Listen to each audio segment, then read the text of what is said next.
নমস্কার বন্ধুরা, সুপ্রিয়ার রান্নাঘরে সবাইকে স্বাগত জানিয়ে শুরু করছি আজকের নতুন রেসিপি চিংড়ি মাছের মালাইকারি। অনেকে অনেকভাবেই চিংড়ি মাছের মালাইকারি তৈরি করে থাকেন। আমি কিভাবে খুব সহজে সুস্বাদু চিংড়ি মাছের মালাইকারি তৈরি করি চলুন দেখে নেওয়া যাক। এখানে আমি 10টা চিংড়ি মাছ নিয়ে নিয়েছি। মাছগুলোকে কেটে নেব। প্রথমে একটা মাছ নিয়ে এর পাগুলোকে কেটে নেব।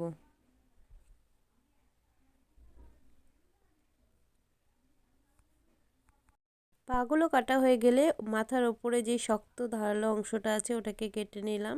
তারপর মুখের দিকটা কেটে নিচ্ছি। মাথার দিকটা একটু ছাড়িয়ে নিচ্ছি যাতে মাথার সামনে যেই নোংরাটা থাকে সেটা সহজেই বের করে নিতে পারি। এখন এর মাঝখানের খোসাটা ছাড়িয়ে নেব।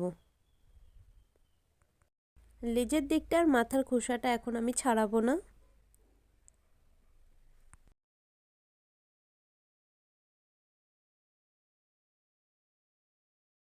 এবার আমি চিংড়ি মাছের পিঠ বরাবর একটু কেটে নেব, পুরোটা কাটবো না।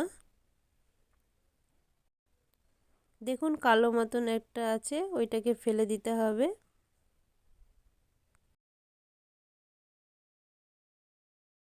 এই একই পদ্ধতিতে সবগুলো মাছ কেটে নেব। মাছগুলো কেটে ভালো করে ধুয়ে নুন হলুদ মেখে নিয়েছি। এখন চলুন চিংড়ি মাছের মালাইকারির জন্য একটু মশলা তৈরি করে নিই। আমি এখানে 25 গ্রাম কাজু নিয়ে নিয়েছি। এর মধ্যে দিয়ে দিচ্ছি 1 চামচ সাদা সর্ষে,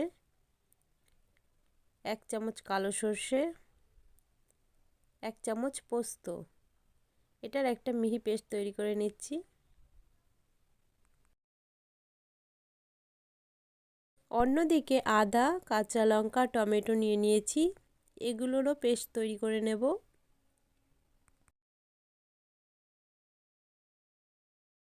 আর নিয়ে নিয়েছি একটা গ্রেট করা নারকেল। নারকেলটাকে গরম জল দিয়ে 15 মিনিট ভিজিয়ে রাখার পর ভালো করে পেস্ট করে নিয়ে এর থেকে দুধটা বের করে নেব।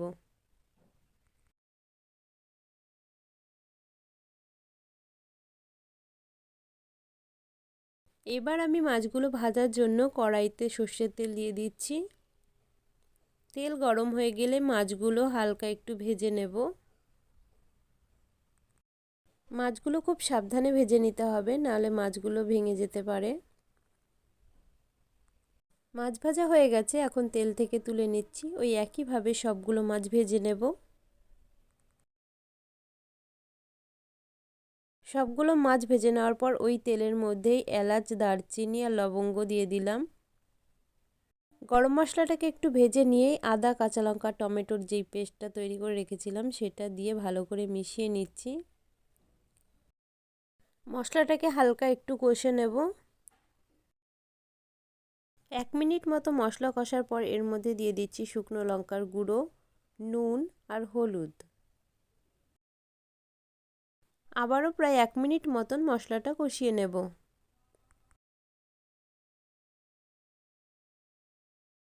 1 মিনিট পর সর্ষে, পোস্ত আর কাজু বাদামের যেই পেস্টটা তৈরি করে রেখেছিলাম সেটা দিয়ে দিচ্ছি। সবগুলোকে ভালো করে মিশিয়ে নেব।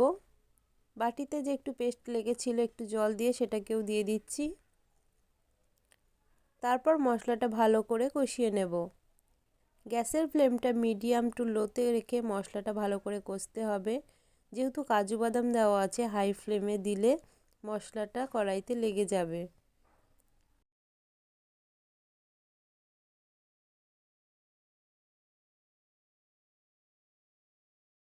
মিডিয়াম টু লো ফ্লেমে মশলাটা ভালো করে কষিয়ে নিয়ে নারকেলের দুধটা দিয়ে দিচ্ছি।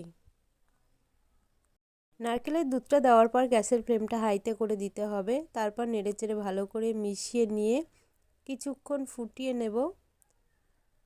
তারপর এতে দিয়ে দেব 500 ml গরুর দুধ। এর সঙ্গে আমি দিয়ে দিচ্ছি একটু চিনি। মালাইকারিটা যেহেতু একটু মিষ্টি মিষ্টি হয় তাই জন্য একটু চিনি দিয়ে দিলাম। তারপর ভালো করে মিশিয়ে নিয়ে ফুটতে দেব।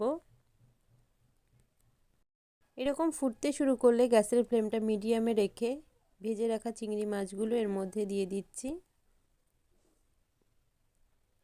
যে পাত্রে চিংড়ি মাছ রেখেছিলাম সেটায় যেই তেলটা ছিল সেটাও এর মধ্যে দিয়ে দিচ্ছি।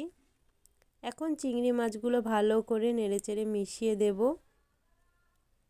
গ্রেভিটা যতক্ষণ না ঘন হয়ে আসবে ততক্ষণ পর্যন্ত ফুটতে দেব।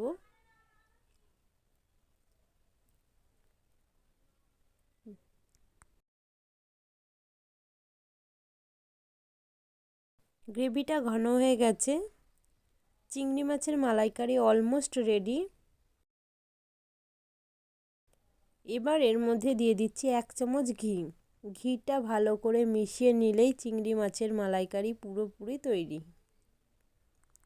বাড়িতে আমি এইভাবেই সবসময় চিংড়ি মাছের মালাইকারি রান্না করে থাকি, আর এইভাবে রান্না করে সকলের প্রশংসাও পেয়ে থাকি। রেসিপিটি আপনাদের কেমন লাগলো সেটা অবশ্যই কমেন্ট করে জানাবেন। তার সঙ্গে চ্যানেলটা সাবস্ক্রাইব করা না থাকলে সাবস্ক্রাইব করে দেওয়ার অনুরোধ রইল। নমস্কার বন্ধুরা, ভালো থাকবেন, সুস্থ থাকবেন।